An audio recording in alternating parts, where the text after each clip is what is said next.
as much as you would like it to be that, it's not that, because this first topic we have Dwyane Wade versus James Harden. Who is the better shooting guard? Jack, Cote, it is on you whenever you're ready. Let's do it. Well, I think if you ask the question of who's the greater shooting guard, you would have to say Dwyane Wade. It's Michael Jordan, it's Kobe Bryant, and then it's Dwyane Wade as the three greatest ever. But in terms of who is the better shooting guard, peak James Harden, you could argue this man is one of the greatest of all time.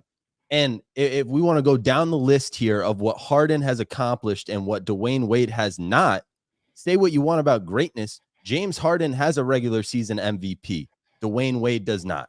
James Harden went 3 straight years of leading the league in scoring, winning the scoring title, 3 straight seasons to Dwyane Wade's 1. Okay, so in my eyes, not only is James Harden one of the greatest scorers of all time, but what James Harden did for the game, say what you want about Steph Curry's impact. I'm the biggest Steph Curry fan on planet Earth. I'll tell you right now, I step back before I take a jump shot. People take little side steps. That's because of James Harden and his impact on the game. He was the best shooting guard since Michael Jordan and Kobe Bryant. And in terms of numbers, he was a way better performer. Dwyane Wade could never be what James Harden was as an offensive threat. I understand the defensive ability of Dwyane Wade and his winning mentality. James Harden doesn't have a ring, but who's the better shooting guard? That's James Harden. Jack, Cote delivering a good first round. Haize, if we're talking about better shooting guard, a better shooting guard doesn't just come down to regular season awards and scoring. You already mentioned it. Dwyane Wade's defensive prowess puts him above James Harden by a considerable margin. As a matter of fact, there's no guard in the history of the league during the playoffs that has more block shots and steals combined than what Dwyane Wade does. He impacts the game of basketball. When you also look at the way that he's able to dictate shots, let's also talk about, I know you gave the MVP, three things that Dwyane Wade has that James Harden has never and may never sniff because of him just being a bad teammate. 3 NBA championships. 3 of them. Count them. And while James Harden does have 1 regular season MVP, I think we can all agree that the playoffs matter as well. And 1 finals MVP that goes to Dwyane Wade, period. James Harden is no doubt a great shooting guard, and you cannot take that away from him. But the problem with James Harden is himself. On top of it, Dwyane Wade's ability to sacrifice for his team, that is something that James Harden has never done. But I'll get back to that in a second. On top of all of that, more all NBA selections than James Harden's, more defense, all defensive teams than James Harden. 3 to James Harden's none. The fact of the matter is we're talking about being the better overall player.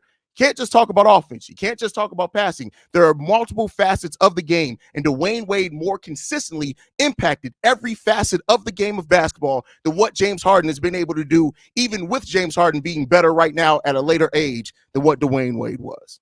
Ooh, hell of a first round. Jack, it's back on you for the second round. I think, Dwyane was a great player, but what James Harden presented at the shooting guard position, we were always questioning, is he even a shooting guard because of how good he passed the ball? And that was something that Dwyane Wade was not as good, not nearly as good as what James Harden could present as a passer. Now, I understand maybe there was a little bit of stat padding here and there in the era of James Harden literally taking over and averaging 40 points on a given night. I remember going on Instagram during the James Harden era, just having question marks. I'm like, how is this man time and time again doing what seemed like a hack? Was it the step back that he was doing? Was it unfair? Was he taking an extra step? No, he was just greatness. He unlocked a move that is now in everyone's game. Everyone uses the step back jumper to a certain degree. My guy, Jason Tatum, every time he takes a sidestep jumper, that is basically because of what James Harden was doing in 2018. And I haven't even mentioned it yet. What James Harden did against the 2018 Golden State Warriors, in my eyes, even though he didn't win the series, his ability to take them to 7 games, James Harden and that Rockets team is the closest that anyone got to beating a KD Warriors healthy squad. I understand there were moments where KD wasn't fully healthy in that series, but understanding that peak James Harden, he almost found arguably the greatest team of all time. Haize. So we're talking about the better overall player, and in that I talked about a little bit in that first round sacrifice. When you look at it, James Harden was pacified in Houston, and eventually him and Dwight Howard together almost alienated every other player on that team. Dwyane Wade sacrificed at every level. When LeBron and Chris Bosh came to that team, he sacrificed his own individual accolades for that team to be better. When Eric Spoelstra became the coach, Dwyane Wade said that he understood that had to become Eric Spoelstra's team for it to be better for the overall involvement of that team. He took another backseat. Dwyane Wade took back seats for the betterment of everyone around him. When you look at James Harden, he was in Houston, pacified there. He's every place that he's gone, he's basically chosen or chosen the players around him since then, and it has not worked. Now, that's not all because of James Harden, but you definitely have to factor that in as well. Dwyane Wade was able to extend his career, was able to welcome in players, was able to have players around him take a larger seat at times because of his own ability to sacrifice. Dwyane Wade is a better teammate. He's a better player to sacrifice for his team. He's also just somebody who understands what it takes for a team to win basketball games. Winning. We're talking about the playoff record. Despite James Harden playing in more playoff games than Dwyane Wade has more wins. Every area that you look at as far as a better basketball player and being a better teammate, which is part of being a better basketball player as well. Let's take the defensive side to the side that Dwyane Wade was better than that. He was a better teammate as well. All right, Jack. Round 3 is back on you. Let's do it. Listen, I totally get the sacrifice thing. I think James Harden is somebody that maybe he hasn't been the greatest sacrificer in his career, hasn't been able to play well. He's had great teammates. You look at all the teammates he's played with. We do this all-time draft. I mean, the list is loaded. Kevin Durant, Russell Westbrook, Chris Paul, and Joel Embiid playing with the Clippers this year. Kawhi Leonard, Paul George. I mean, he's had great players around him. But when we're talking about a better player, I don't care about sacrificing. I want to see who can go get it more. And to me, there's no bigger of a peak player than James Harden in 2018. Talk about an MVP award that James Harden won. There's an argument out there. I don't know if you're a LeBron guy, but in 2018, people could say that was the best version of LeBron James. And he didn't win the MVP that year because of James Harden. That was James Harden's award that he won. Nobody would ever compare Dwyane Wade and LeBron James. When they were on the same team, we all knew who the best player was. So in an era, in a world where James Harden and LeBron James are potentially on the same team, yeah, LeBron might be the better player, but why are we having a debate about Dwyane Wade and James Harden when in reality, we should be talking about who had a bigger peak year? LeBron James or James Harden? I mean, if we're talking about peaks, I don't think there's any way that you can deny that Dwyane Wade's peak was higher because he accomplished more. He had one more all NBA selection, 3 all defensive teams over James Harden. You look at the things that separate them as far as accolades. You talk about peaks, right? The thing that you just gave as the peak to James Harden, guess what it ended in? It ended in losing in the playoffs. At peak Dwyane Wade, you know what he was doing at his peak? He was winning at his peak. He was getting to finals. He was winning championships. Let's not also talk about, if we're talking about the peak of James Harden, what's the most that James Harden has accomplished in the postseason in his peak? Has it ended in anything meaningful? No, it's ended in a bunch of what could have been, what should have been, or what if the players around him would have played better, sure. But peak Dwyane Wade had way more success than what James Harden has had. That's just it. And so when you talk about players' peaks, the fact of the matter is James Harden's peak wasn't successful if we're talking about getting to the ultimate goal of winning a title. What was Dwyane Wade doing at his peaks? Winning championships. What was James Harden doing in his peaks?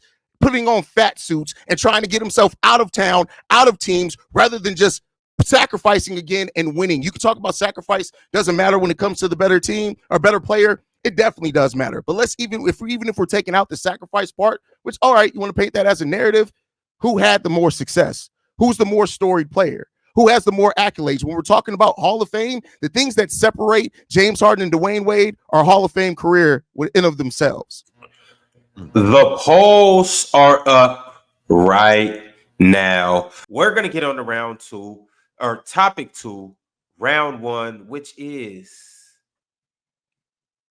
the current Celtics versus the 2018 Warriors. Which team wins in a 7-game series? I've heard up and down that this will be a close series.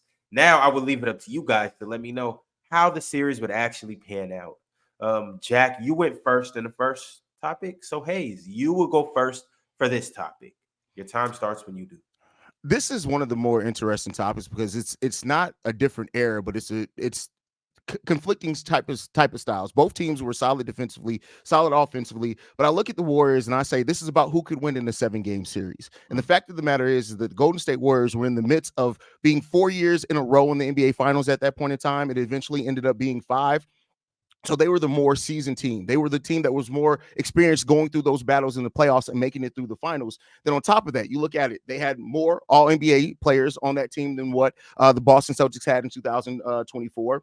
Then you look at it on top of that, they also had Draymond Green playing really good defensively at that time. In the 18 losses that the Celtics had in the regular season, they allowed an average of 109 points per game. The Golden State Warriors in their season average 113 points per game. And I think when you look at the battling styles between these two teams is the depth that the Warriors go through with scoring wise. The Boston Celtics are a great offensive and defensive team. Nobody can take that away from them. But the Warriors were such a special offensive team in the way that they were able to attack and how they operated their offense. On top of that was peak Steve Kerr. I know that he has not been coaching the best here in the Olympics and things like that, but that was also peak Steve Kerr. I think when you look at the Warriors going through a 7-game series on top of what they had already been through as a team at that point in time, they're just more tested than what the Boston Celtics are at this point in time. They've been through more. They've dealt with more. Also, the Boston Celtics having, I won't call it an easier run, but every team that they faced on that run had a major injury. I put the Warriors on top. Haize is spitting. Jack, you got it.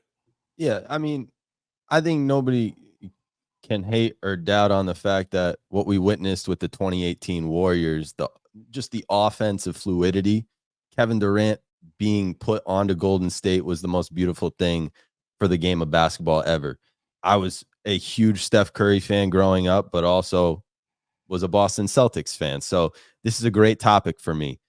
To me, when I look at the two starting fives specifically, first of all, Golden State's depth and their bench was cooked the second that KD went to Golden State. So I would give the bench to Boston. But then if you just look at the two starting fives, you look at Derek White, Drew Holiday, Jalen Brown, Jason Tatum, and Kristaps versus Steph Curry, Klay Thompson. I would throw Andre Iguodala kind of as the small forward. Then you got KD and Draymond. That's your starting five for Golden State when it really matters. My first point here is defensively, the Celtics are a better team. Understanding that the Celtics have been built on defense, especially in this kind of 6-7 year stretch of Jason Tatum, Jalen Brown both being drafted, and Marcus Smart was even here for a not short period of time. He was here for a long period of time, but we had to give up Marcus Smart in order to make me valid on this argument. Drew Holiday and Derek White as a backcourt duo, defensive duo. You could say what you want about Steph Curry, Klay Thompson being the best offensive backcourt. I'll say that the Celtics have the best defensive backcourt of all time. You mentioned the bench scoring in there. You said that the Golden State Warriors bench was depleted. Well, the Golden State Warriors averaged 33 points off the bench during the regular season of that year. And then in the playoffs, 25.5 points off the bench. The Boston Celtics last season allowed for 24.1 points off the bench. So if we're talking about bench production, while yes, the Boston Celtics have a solid bench, nobody can take that away from them. Even without having the names there, the Golden State Warriors bench still did absolutely provide for that Golden State Warriors team. So then you have to talk about the depth aspect of that.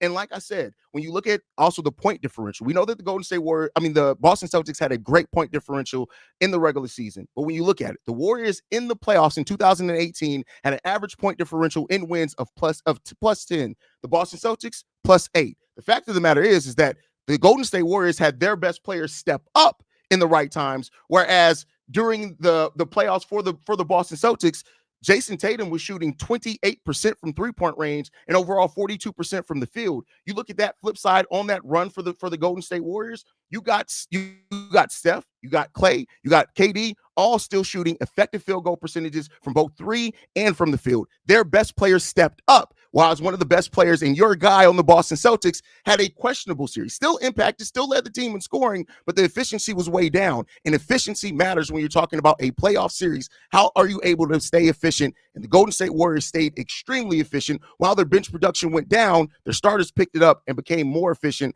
as that playoff run went on. The current Celtics, in my eyes, are almost a version of the Golden State Warriors in 2018, but a new and improved. Obviously, with time, we always talk about the GOAT debate. I think at a certain point, these guys are just going to get too talented. We're going to be like, holy shit, there's too many things that makes a player great now. And to me, when you look at what was the team that had a chance against Golden State, I brought it up in the James Harden debate. It was the Mike D'Antoni Houston Rockets. And if you look at this Celtics team, there's a lot of similarities in their offensive structure and what they want to do on offense. They want to shoot the three. And I think with the Celtics offensively, although the Warriors were great with fluidity, the Celtics have 5 one-on-one scorers, 5 guys you could give the ball to at any point on that court. They're going to go get a bucket. And that's hard. You can't say that about any team in the history of the game, which is why I would say that this current Celtics team is the greatest of all time. And I'll leave it with this. You say Jason Tatum struggled during these playoffs. Well, in 22, he was down 3-2 when it mattered most against the defending champs in the Milwaukee Bucks. He came back on the road. In a spot where he was down, he proved everyone wrong. He did it again against Joel Embiid, who had won MVP against Philadelphia. They were not battle-tested all playoffs. They didn't need to Jason Tatum didn't need to be the greatest version of himself this year. We're saving it, fella. And you better hope that you're going to save it, because if what he gave in the Olympics is any indication, like, it's going to be a struggle, right? So I get it. But Jason Tatum is your guy, rightfully so. Jason Tatum is a great player. Make no mistake about it. But again, like you did in the James Harden conversation, you talked about the series that Jason Tatum had against the Milwaukee Bucks. It's what did that season still ended up in? Nothing. No hardware, no nothing. At the end of the day, we're talking about a team in a 7-game series. And yes, you have great one-on-one players, great isolation players, but we've seen it. Yes, the Boston Celtics were able to overcome that this season. But let's look at the history when you have a team that can ratchet it up defensively. That one-on-one shit ain't getting far. Let's also look at the path that the Boston Celtics had to go through to get to the finals. Miami Heat missing Jimmy Butler. The Cleveland Cavaliers team missing Donovan Mitchell. Indiana Pacers team that was hobbled all up and down. The Dallas Mavericks team, I'm not even going to give them no excuses there. It is what it is. You look at that Golden State Warriors team, what they did on the flip side of that. A San Antonio Spurs team that almost won 50 games. A New Orleans Pelicans team that, while flawed, still won a lot of games in that regular season. And then your point in the last debate was how good that James Harden Houston Rockets team was. And guess what the Golden State Warriors did to that team? Yes, it took 7 games. Yes, it was an exciting series, but we won. They won that series and ended up going on to win a title. The best thing that you can point out to was a season in which the Boston Celtics didn't even win the title. We're here to talk about the 2024 Boston Celtics. Why are we talking about a series that they had against the Milwaukee Bucks? That has nothing to do with now. Jason Tatum disappointed now. I don't think he disappointed. I think he understood his role. He sacrificed the way Dwyane Wade sacrificed over James Harden for championships, whereas James Harden has no championships. Listen, I haven't brought up the unicorn in the room. Kristaps Porzingis, to me, makes the Celtics the greatest team of all time. The reason why is because he stretches the floor, right? His 30-footer is undeniable. When Kristaps is healthy, to me, the Celtics win this debate. And if you're looking at what Kristaps Porzingis presented during these finals, he was brilliant. Tatum kind of took that back seat. The reason why I brought up Milwaukee and against Philadelphia is because when it mattered most, when your team goes down, when you're trailing, what did we see out of Anthony Edwards when his team was down against Dallas? What we saw him prove it right against Denver, but what did we see against Dallas? He didn't show up. He was too young.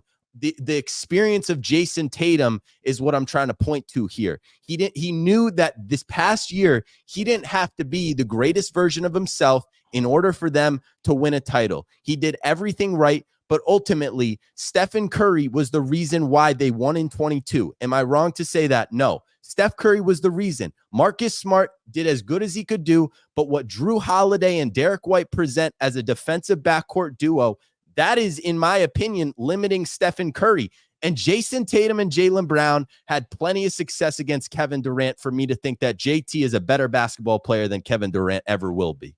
Woo! Hey, that's compelling points on both ends. Run the polls. What are we waiting for?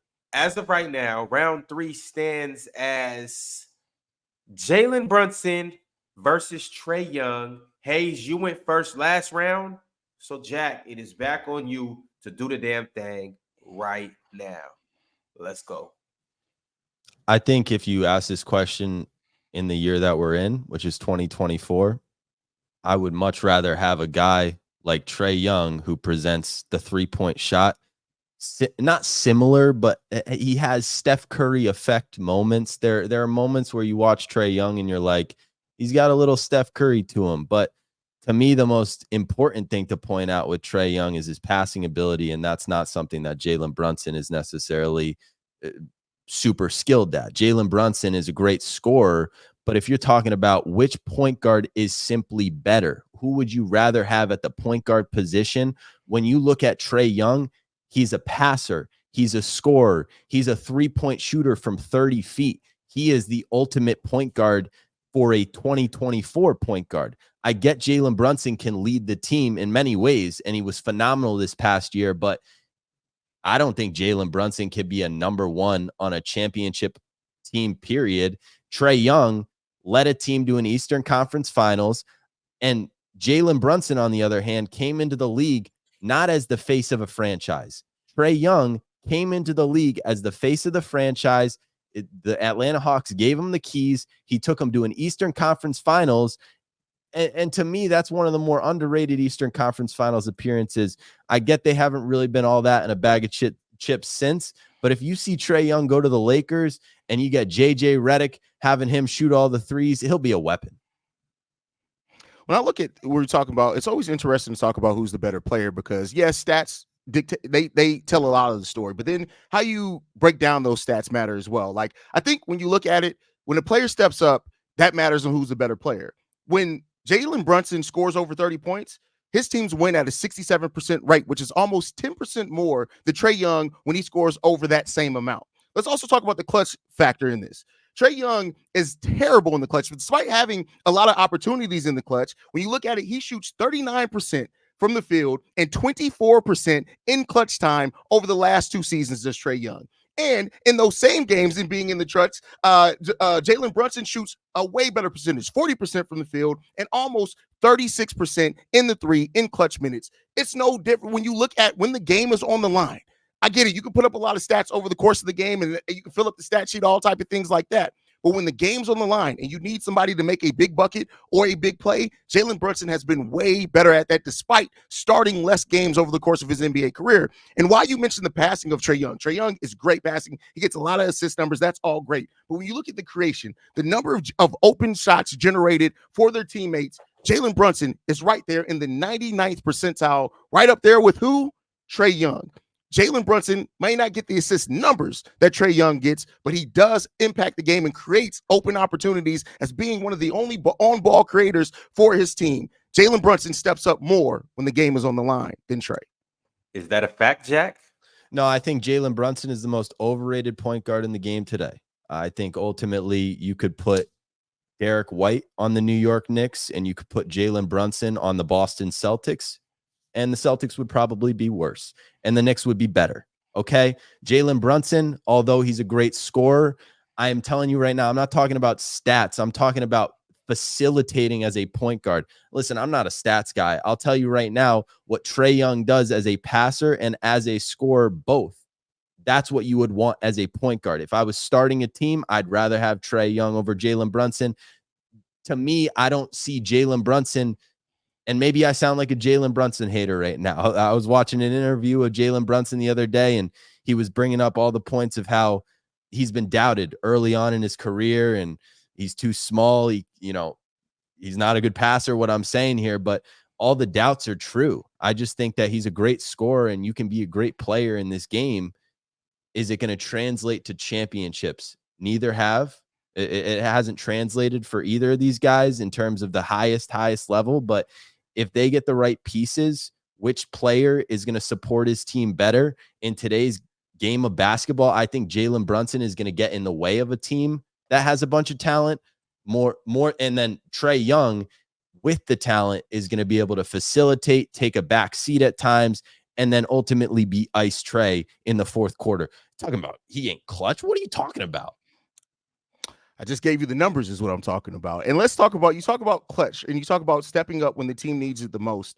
On average, that's per his career. Trae Young, the teams that Trae Young has been on have never outscored their team when he's on the court. The opposing teams over the course of Trae Young's career have outscored the Hawks when Trae Young's on the court by 3.8 points, 3.6, 2 points, 4.2. He had one season of breaking even at 0, and then last season at 4.3.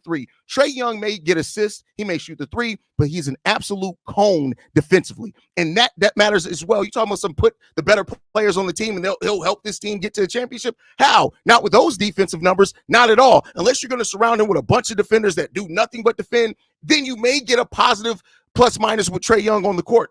Other than that, Trae Young can shoot all day. He can score all day. But unfortunately, as we've talked about several times over the course of this battle, is that it's two sides of the game of basketball. And unfortunately, with point differentials like that, when your team has never been in the positive, when your minutes on the court for any season in your NBA career, how can you say that he's going to impact the game more? Let's flip side that to Jalen Brunson.